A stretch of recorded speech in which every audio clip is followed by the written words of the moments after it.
Bienvenidos a este canal, donde exploramos las historias más oscuras, impactantes y ocultas del mundo. Aquí te cuento relatos personales de guerra, historias reales de antiguas civilizaciones, culturas, religiones y pueblos que marcaron la humanidad, pero desde una perspectiva única, como si lo vivieras en primera persona. Cada video es un viaje al pasado, lleno de emociones, miedo, dolor, supervivencia y enseñanzas que no encontrarás en los libros. Estamos en el camino para llegar a nuestra meta de 500 suscriptores. Tu apoyo es fundamental. Si te apasiona este tipo de contenido, suscríbete, activa la campanita y no olvides dejar tu comentario, que ayuda muchísimo para que este canal siga creciendo y pueda traerte más historias como estas. Prepárate para descubrir la cara más cruda de la historia, porque aquí las voces del pasado cobran vida. ¿Desde qué parte del mundo estás viendo este video? Escríbelo en los comentarios. ¿De qué país eres? ¿Desde qué ciudad? ¿Qué hora es ahí? ¿Ahora mismo? Me encanta saber hasta dónde están llegando estas historias, ver gente de diferentes rincones del mundo conectada por el mismo interés en la historia, las guerras, las religiones y los relatos humanos. Eso no tiene precio.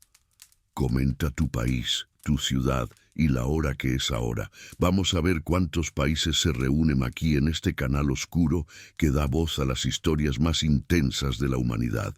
Te leo en los comentarios. Me llamo Enlil Bani. En los registros de Ur figuraré como un mercader, quizás uno de los más ricos de mi tiempo, pero eso es solo tinta sobre arcilla. No cuenta la verdad. La verdad es que soy un fantasma que camina entre los vivos, atormentado por el recuerdo de un lugar que no debería existir. Aquí muchos habláis de la guerra, del filo de la espada y el grito del moribundo. Yo no vi nada de eso. Lo que vi fue peor. Un silencio que devoraba el alma. Todo empezó, como casi todo en mi vida, por la codicia. Ur era mi mundo, un caos ruidoso y vibrante. ¿Conocéis el olor del puerto al mediodía? Una mezcla de pescado seco, especias lejanas, el sudor de los estibadores y el fango del Éufrates. Ese era el olor del dinero. Yo era bueno en mi trabajo. Sabía leer a un hombre por el brillo de sus ojos. Sabía cuándo presionar en un trato y cuándo retirarme. Había amasado una fortuna comerciando con Dilmun, trayendo cobre y vendiendo nuestra lana. Me creía el rey de mi pequeño mundo. ¡Qué iluso! La primera vez que oí hablar de Melúa fue un susurro. Un nombre en una tablilla de cuentas, nada más. Un socio comercial lejano, pero luego empezaron a llegar las mercancías. No llegaban en grandes barcos que atracaban con orgullo en el muelle. Aparecían en pequeñas cantidades, en manos de viajeros que venían de otras tierras, como si fueran tesoros pasados de mano en mano. Y lo eran. Recuerdo el día que cambió todo. Estaba en el bazar, cerrando un trato por una partida de madera de cedro.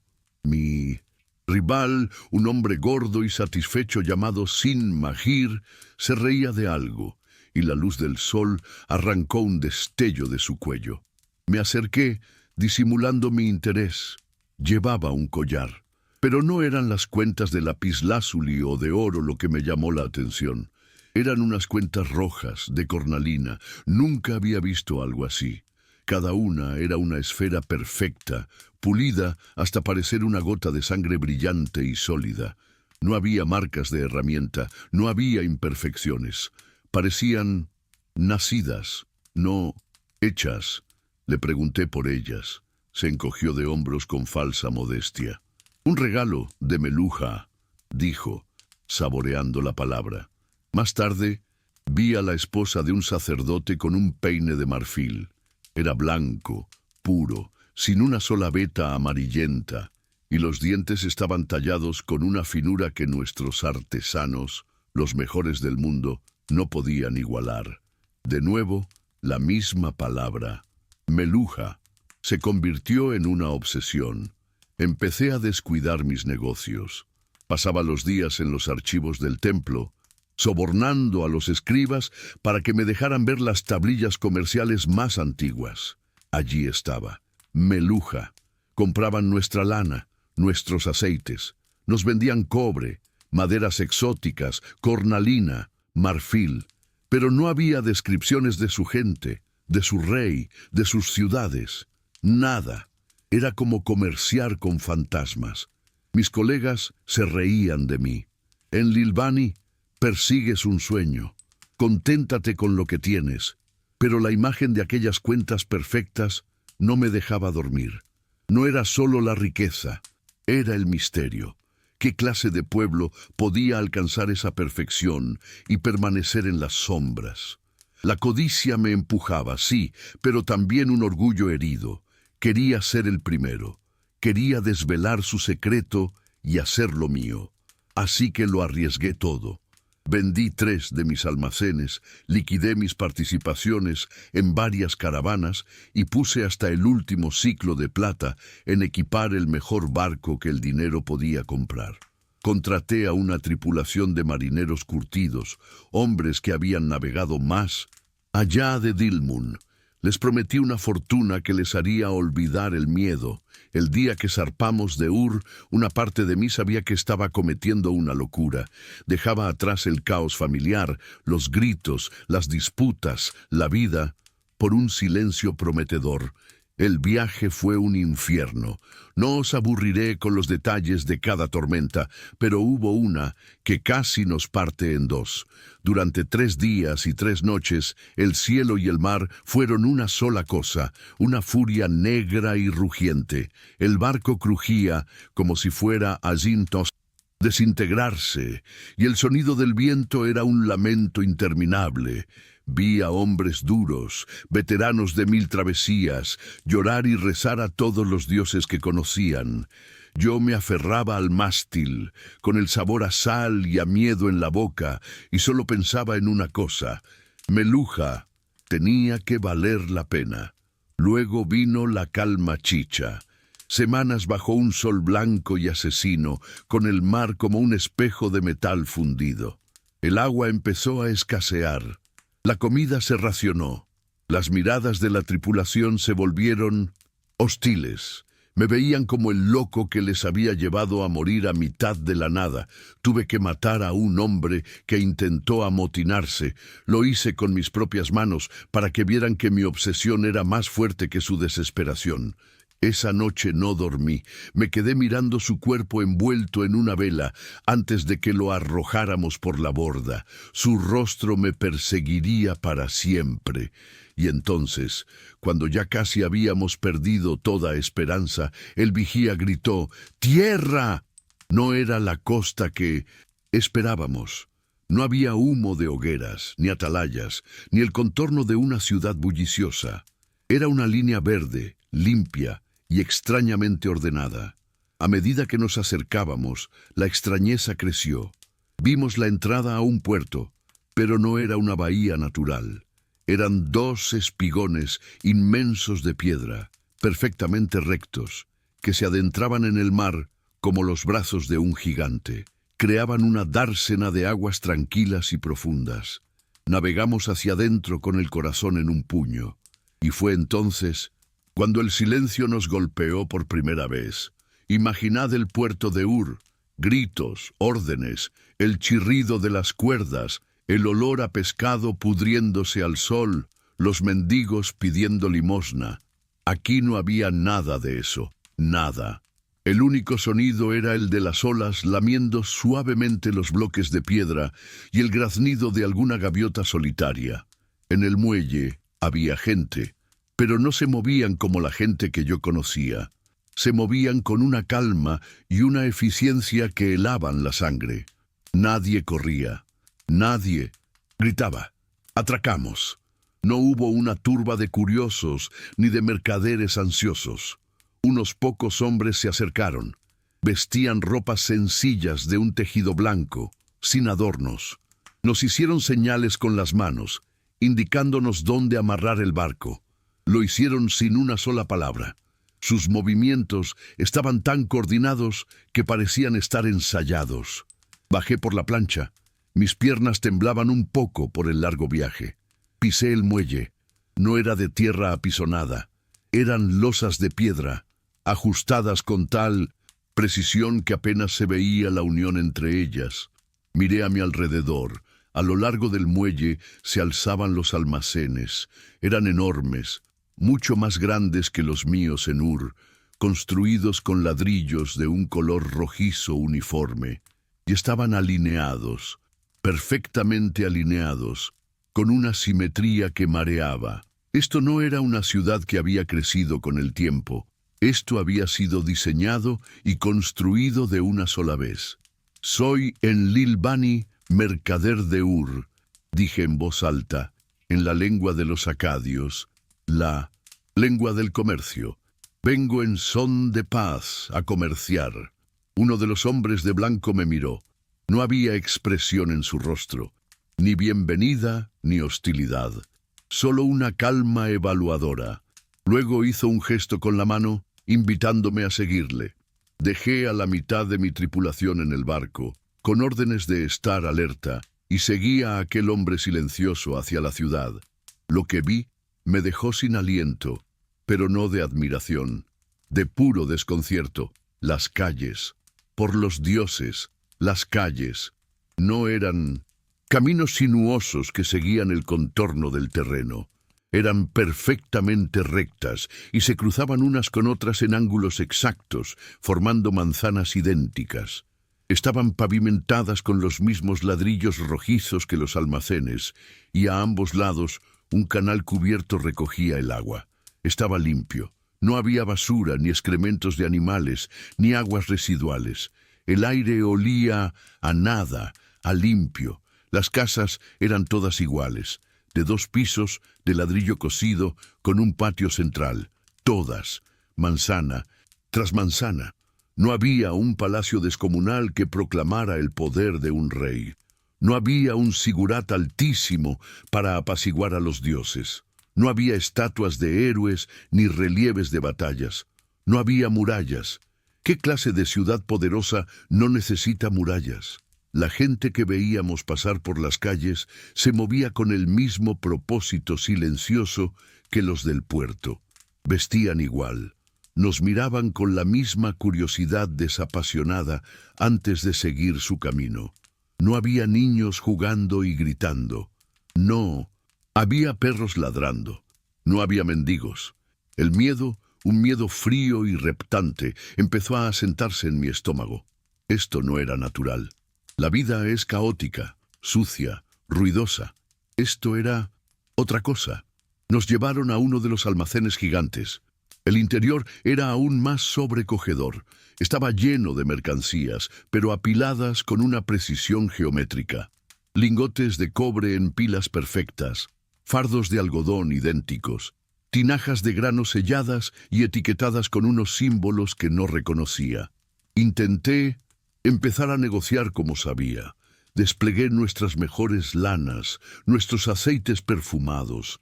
Empecé a alabar su calidad, a usar las palabras que siempre me habían funcionado. El hombre que nos guiaba, al que yo ya llamaba el supervisor en mi mente, me escuchó en silencio, con la misma expresión neutra. Cuando terminé, simplemente señaló un conjunto de balanzas de bronce que había sobre una mesa, y junto a ellas una serie de pesas de piedra pulida, de distintos tamaños, con formas cúbicas, perfectas. Tomó uno de mis fardos de lana y lo puso en un plato de la balanza. En el otro empezó a colocar las pesas. Cuando la balanza se equilibró, señaló una pila de lingotes de cobre. Luego tomó un pequeño bloque de arcilla fresca y un sello de esteatita. Presionó el sello sobre la arcilla y me lo tendió. Yo no entendía nada. No había regateo. No había discusión. ¿El valor de mi lana lo decidía una balanza y un juego de piedras? Miré la tablilla de arcilla. La impresión del sello mostraba un animal que no reconocía, como un toro con cuernos extraños, y sobre él una serie de 7 símbolos. Miré al supervisor, señalé mi lana, Luego señalé una pila más grande de cobre. Intenté gesticular, ofrecer menos lana por la misma cantidad de cobre. Él simplemente negó con la cabeza, muy despacio. Volvió a señalar la balanza, luego la tablilla sellada. La balanza, el sello. Esa era la ley. No había apelación. Mi habilidad, mi astucia, todo mi conocimiento de mercader, no servía para nada. Aquí me sentí desnudo, impotente. Era un sistema perfecto, inmutable y totalmente inhumano. Al final acepté. Hicimos el trueque. Nuestra lana por su cobre, sus maderas exóticas, su marfil. Y por supuesto, por sacos de aquellas cuentas de cornalina perfectas. Cada trato era igual. Silencioso, preciso, cerrado con la impresión de un sello en arcilla. Nos permitieron quedarnos varios días. Quería entender. Caminaba por la ciudad durante horas, intentando encontrar una grieta en aquella perfección. Una noche vi algo que me heló la sangre. Seguí a un hombre hasta su casa. Vi cómo sacaba agua de un pozo que había dentro de la casa, limpia. Y luego vi que la casa tenía una pequeña habitación con un asiento de ladrillo con un agujero, una letrina. El agua usada y los desechos desaparecían por un canal subterráneo. Un sistema de alcantarillado. En Ur arrojamos los desperdicios a la calle. Nuestros reyes se enferman y mueren por fiebres que nacen de nuestra propia suciedad. Y estos hombres y mujeres sin nombre vivían con una limpieza que nosotros consideraríamos cosa de dioses. No había élite visible. Nadie llevaba más joyas que otros. Nadie tenía una casa más grande. Nadie era transportado en literas. ¿Quién mandaba? ¿De dónde venía el orden? No había guardias con lanzas en las esquinas. No vi un solo soldado. Y sin embargo, la obediencia era absoluta. La cooperación era total. Parecían moverse como las hormigas de un hormiguero, impulsados por una voluntad colectiva que yo no podía comprender. ¿Entendéis el terror que eso provoca? El poder que yo conozco se basa en el miedo. Miedo al rey, miedo a los dioses, miedo al látigo del capataz. Es un poder que se ve, que se oye, que se siente. Pero aquí el poder era invisible, silencioso. Estaba en el sistema mismo, en las calles rectas, en las casas iguales, en las pesas estandarizadas, en los sellos indescifrables. Era un poder que no necesitaba amenazar, porque era total. La última noche no pude más. La presión del silencio era insoportable. Necesitaba oír un grito, una discusión, una risa descontrolada. Algo humano. Me senté en el muelle, mirando mi barco, un trozo de mi mundo caótico en medio de aquella paz aterradora. Uno de mis marineros se me acercó, un hombre rudo, de piel curtida. «Señor», me dijo en voz baja, casi un susurro, como si la ciudad le hubiera contagiado su silencio. «Este lugar está maldito. No hay dioses aquí. O hay uno, y es la propia ciudad». Tenía razón.